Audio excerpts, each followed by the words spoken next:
হাদির মাথায় গুলি, সব একই অপশক্তির দ্বারা হচ্ছে। বেগম জিয়া বিদেশ যেতে পারে না ট্রিটমেন্টে, তারেক জিয়া মায়ের কাছে আসতে পারে না। মিছিল মিটিং হরতাল পিকেটিং করি না, কিন্তু রাষ্ট্রবিজ্ঞান পড়ি,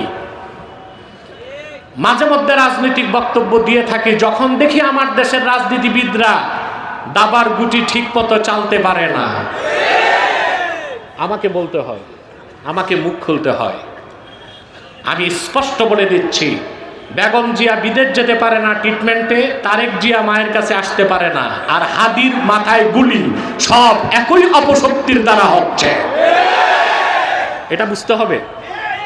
এটা না বুঝলে আপনি রাজনীতি করতে পারবেন না বাংলাদেশে। প্রিয় বন্ধুগণ, বিপ্লবী তার পরিচয় গোপন করতে পারে? সবাই বুঝে ফেলছে কাজটা কে করছে। নাম কি তার? ইব্রাহিম আলাইহিস সালাম। সুবহানাল্লাহ। সবাই হযরত ইব্রাহিমকে জিজ্ঞেস করলেন, ওহি ইব্রাহিম, আমাদের এই দেব দেবী খোদাগুলোর সঙ্গে এই রকম অপমানজনক আচরণ তুমি করছো নাকি? হযরত ইব্রাহিম বললেন, এখানে সবচেয়ে বড় যে আছে তাদের মধ্যে সেই করেছে, প্রয়োজনে তাদের সাথে কথা বলে দেখো। ওরা বলল, এরা তো কথা বলে না। ইব্রাহিম নবী বললেন, যারা কথা বলতে পারে না তারা আবার খোদা হয় কেমন করে?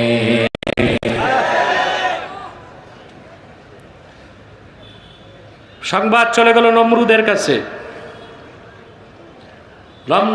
নমরুদ তার ক্যাবিনেট ডাকলো। নমরুদেরও মন্ত্রী পরিষদ ছিল কিনা? সেখানে বসলো, যে এত বড় কাজ ইব্রাহিম করছে তার শাস্তি কি হওয়া উচিত। নমরুদের ক্যাবিনেট বসে সিদ্ধান্ত নিল, হাররিকুহু ওয়ানসুরু আলিহাতাকুম ইন কুনতুম ফাইলিন। একটাই শাস্তি, ইব্রাহিমকে আগুনে জ্বালাও। নাউজুবিল্লাহ বলবেন না?